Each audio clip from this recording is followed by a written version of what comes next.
Salam sejahtera, terima kasih karena bersama dengan saya di Nazilin Unity Channel. Saya sangka selepas kematian Tun Daim Zainuddin, kes beliau sudah selesai. Rupanya penemuan terkini ini lebih mengejutkan semua pihak. Ia membabitkan aset bernilai 2 bilion ringgit. SPRM cadang melucutkan hak aset Daim yang tidak diisytiharkan. Rupa-rupanya Daim mempunyai satu nilai harta bernilai Rm 2 bilion yang menurut laporan ini tidak diisytiharkan. Itu sebabnya SPRM sedang bercadang untuk melucutkan hak aset tersebut yang tidak diisytiharkan. Bermaksud ada unsur penyembunyian atau unsur menyembunyikan aset tersebut. Aset tersebut bukan jumlah yang sedikit, ianya banyak. Oke, itu sebabnya Anda ikuti terus ulasan ini. Kita ketahui apa jenis aset yang tidak diisytiharkan itu, di mana tempatnya, dan adakah ianya lumayan. SPRM sedang berusaha melucutkan hak pemilikan harta yang tidak diisytiharkan milik bekas Allahyarham Daim Zainuddin dan keluarganya yang bernilai melebihi 2 bilion ringgit. Ketua Pesuruhjaya SPRM Azam Baki berkata, sejumlah harta bernilai tinggi itu dimiliki Daim, keluarga dan rakan sekutunya sedang dibekukan oleh Suruhanjaya itu. Aset-aset berkenaan sekiranya benar tidak diisytihar adalah kesalahan. Walaupun ketiadaan Tun Daim lagi, kita sedang menuju ke arah itu, yaitu melucutkan harta. Dan kita sedang melihat harta-harta berkaitan yang tidak diisytiharkan pada satu ketika dahulu, kata beliau. Kemudiannya terpulanglah kepada pendakwaan untuk membuat keputusan, katanya pada sidang media di Putrajaya hari ini. Menurut Azam lagi, SPRM baru-baru ini menerima maklumat baru daripada rakan sejawatan mereka di luar negara mengenai dakwaan aset yang dimiliki Daim yang tidak termasuk dalam pengisytiharan hartanya atau asetnya kepada pihak berkuasa. Antara negara yang Daim didakwa mempunyai aset termasuk di Switzerland dan United Kingdom, tambahnya lagi. Azam berkata SPRM telah pun membekukan aset Daim bernilai sekitar 2 bilion ringgit dan percaya mereka boleh menemui lebih banyak lagi kerana penyiasat masih melihat kekayaan yang disimpan bekas Menteri Kewangan itu, ahli keluarga dan proksi mereka. Susulan itu, agensi itu telah membuka 8 kertas siasatan baru untuk meneliti maklumat tersebut.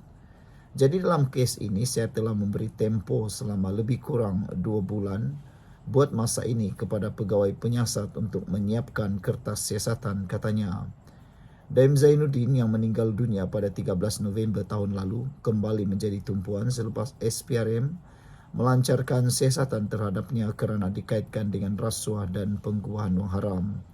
Ahli politik veteran itu didakwa gagal mematuhi notis SPRM untuk mendedahkan asetnya yang merangkumi 38 firma, 25 keping tanah dan harta, 7 kenderaan mewah dan 2 akaun dana pelaburan.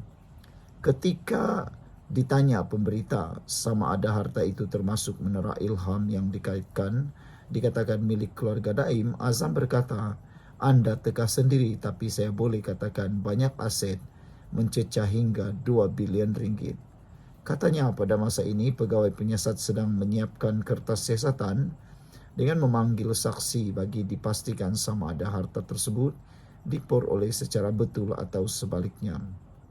Jadi dalam kes ini, saya telah memberi tempoh lebih kurang 2 bulan kepada pegawai penyiasat untuk menyiapkan siasatan, katanya. Susulan kematiannya, Daim dibebaskan daripada semua pertuduhan selepas pihak pendakwaan menarik balik kes mereka terhadapnya. Bagaimanapun, SPRM masih meneruskan siasatan mereka terhadap jejak kewangan aset yang dikaitkan dengan Daim dan keluarganya. Sekian dulu untuk kali ini. Jangan lupa tinggalkan komen Anda. Salam sejahtera, terima kasih karena bersama dengan saya di Nazilin Unity Channel. Ini keputusan paling menggemparkan Malaysia. datang daripada Mahkamah Rayuan. Ini berkait dengan Bung Mukhtar dan Zizi Izzati. Kali ini giliran mereka gagal atau dengan tanda petik kalah di Mahkamah Rayuan.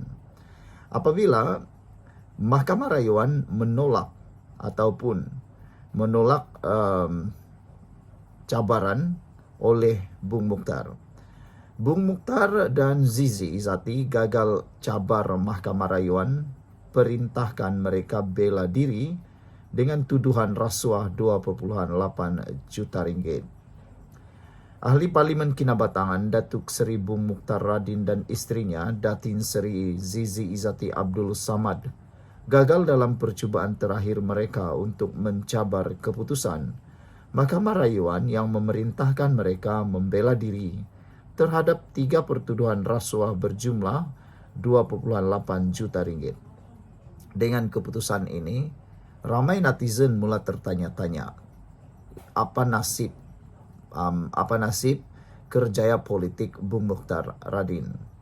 Adakah beliau akan hilang kelayakan menjadi ahli parlimen lagi? Dan bolehkan lagi beliau bertanding dalam PRU 17 Negeri Sabah yang akan menjelang tiba ini? Kalau Bung Mukhtar Radin didapati bersalah dalam kes pertuduhan rasuah berjumlah 28 juta ini, maka tiada harapanlah Bung Mukhtar untuk bertanding lagi dalam pilihan raya. Jauh sekali mendapat harapan menjadi Ketua Menteri Sabah seperti yang diwar-warkan sebelum ini. Panel 3 Hakim Mahkamah Rayuan diketuai Datuk C. Muhammad Ruzima Ghazali bersama Datuk Azizul Azmi Adnan dan Datuk Ahmad Kamal Mad Sahid sebulat suara memutuskan untuk menolak permohonan pasangan itu bagi mendapatkan kebenaran semakan terhadap keputusan terdahulu hari ini. Mahkamah menyatakan pasangan itu selaku perayu gagal memenuhi syarat ambang yang menunjukkan terdapat keadaan luar biasa atau ketidakadilan serius yang boleh membenarkan semakan terhadap keputusan terdahulu. Oleh itu, permohonan perayu mendapatkan kebenaran semakan ditolak, katanya lagi. Pendakwaan kes itu dikendalikan Timbalan Pendakwa Raya Low Chin Ho dan Muhammad Fadli Muhammad Zamri, manakala Peguam M. Ati Mulan mewakili Bung Mukhtar dan Zizi Izzati. Bung Mukhtar dan Zizi Izzati mengemukakan permohonan itu pada Mac lalu di bawah Peraturan 105 Kaedah-Kaedah Mahkamah Rayuan 1994 atas alasan panel Mahkamah Rayuan sebelum ini tidak mempunyai bidang kuasa untuk mendengar rayuan pendakwaan dan kuasa panel semakan mengembalikan keputusan Mahkamah Tinggi. Pada 18 November 2024, panel Mahkamah Rayuan diketuai Hakim Datuk Ahmad Zaidi Ibrahim memerintahkan Bung Mukhtar 65 tahun dan Zizi Izzati 47 tahun membela diri terhadap 3 pertuduhan rasuah berkenan. Selepas membenarkan rayuan pihak pendakwaan terhadap pembebasan pasangan itu yang diputuskan Mahkamah Tinggi di sini pada 7 September 2023. Pada September 2022, Mahkamah Session memerintahkan pasangan berkenan membela diri atas 3 pertuduhan rasuah itu selepas mendapati pihak pendakwaan berjaya membuktikan kes prima facie terhadap mereka di akhir pendakwaan. Bung Mukhtar yang ketika itu pengerusi bukan eksekutif Felkra Berhad didakwa pada 3 Mei 2019 dengan 2 pertuduhan menerima rasuah 2,2 juta ringgit dan 262,500 sebagai dorongan mendapatkan kelulusan Felkra melabur RM150 juta dalam unit amanah public mutual. Beliau dituduh menerima rasuah daripada ejen pelaburan public mutual Berhad, Madhi Abdul Hamid menerusi Zizi Izzati di Public Bank Berhad, Cawangan Taman Melawati, Kuala Lumpur antara jam 12.30 tengah hari hingga jam 5 petang 12 Jun 2015. Bung Mukhtar juga dituduh secara rasuah memperoleh untuk dirinya suatu suapan iaitu Wang tunai Rp337.500 daripada ejen pelaburan Public Mutual Berhad Nur Haili Ahmad Mokhtar melalui akaun Public Ethical Sequel Fund yang didaftarkan atas nama Zizi Izzati bagi tujuan sama. Pada 9 April lalu, Mahkamah Session Kuala Lumpur membenarkan permohonan pasangan itu untuk menggantung prosiding pembelaan mereka sehingga semakan keputusan terbabit diputuskan. Sekian dulu untuk kali ini. Jangan lupa tinggalkan komen anda. Salam sejahtera. Terima kasih karena bersama dengan saya di Nazilin Unity Channel.